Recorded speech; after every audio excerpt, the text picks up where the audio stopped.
Hi friends இந்த பதிவு யாருக்கு அப்படின்னா நம்மளுடைய சிஎம் விஜய் சார் அவங்கள பற்றி தான். எதுக்காக அப்படின்னா, அதாவது கரூர் சம்பவம் வந்து எல்லாருக்குமே தெரியும். ஸோ அது 41 பேர் அப்படின்னு நடந்துச்சு ஒரு விஷயம். ஸோ எல்லாருக்குமே அது நல்லாவே தெரியும்.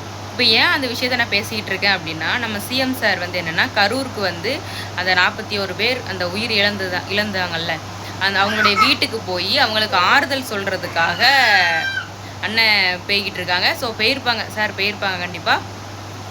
ஸோ இப்போ எதுக்கு அதை பற்றி நான் பேசிகிட்டு இருக்கேன்னா, அந்த 41 பேர் இறந்தாங்கல்ல, அவங்களுடைய குடும்பங்களுக்கு வந்து ஒருத்தருக்கு கவர்மெண்ட் ஜாப் வந்து கொடுக்க போகிறதா சார் வந்து சொல்லியிருக்காங்க. ஸோ அப்போ என்னென்னா, இன்னொரு பக்கத்தில் இருக்கிறவங்க என்ன சொல்கிறாங்கன்னா, நாங்கள் கோர்ட்டில் கேஸ் போடுவோம், நீங்கள் எப்படி கவர்மெண்ட் ஜாப் வந்து அவங்களுக்கு நீங்கள் கொடுக்கலாம், அப்போ அவங்களுக்கு கொடுத்தீங்கன்னா அப்போ மித்தவங்களுக்கு, அதாவது படித்து வந்தவங்களுக்குலாம் என்ன வேலை வந்து இருக்குது, அவங்க என்ன மதிப்பு இருப்பாங்க, அப்படி இப்படின்னு சொல்லி நிறைய வந்து பேசிகிட்டு இருக்காங்க.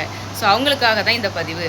ஸோ பிரச்சனை இல்லைங்க, வெறும் 41 வேலை வந்து கொடுக்கறதுனால வேலையில் வந்து எந்த ஒரு பாதிப்பும் ஏற்படாது. அந்த வேலை கொடுக்கறதுனால வேலை வாய்ப்பு ஒன்றும் குறையாதுங்க. ஸோ 41 வேலைங்கிறது ஒரு பெரிய விஷயம் இல்லைங்க. அந்த குடும்பத்தில் இருக்கிற ஒவ்வொரு உயிரும் எப்படிப்பட்ட உயிராக இருந்திருக்குங்க. அந்த உயிரை அவங்க இழந்தவங்க வந்து எவ்வளோ ஒரு வேதனைக்குள்ளாயிருப்பாங்க.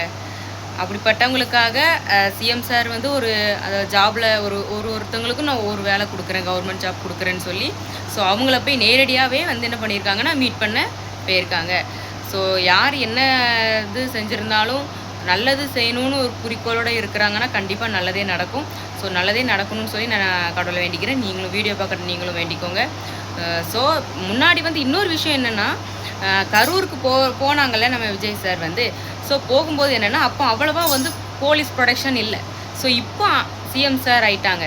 ஸோ சிஎம்னால ஸோ அவ்வளோ ஒரு போலீஸ் ப்ரொடெக்ஷனாக இருக்குது. ஸோ எல்லோரும் சேஃபாக இருங்க, செக்யூராக இருங்க. சரிங்க, இந்த வீடியோ பேசணும்னு தோணுச்சு, அதுக்காக தான். வீடியோ பிடிச்சா லைக் பண்ணுங்கள், ஷேர் பண்ணுங்கள், சப்ஸ்கிரைப் பண்ணுங்கள். முக்கியமாக நம்மளுடைய சேனலுக்கு உங்களுடைய ஆதரவு கொடுங்க. பாய்ங்க.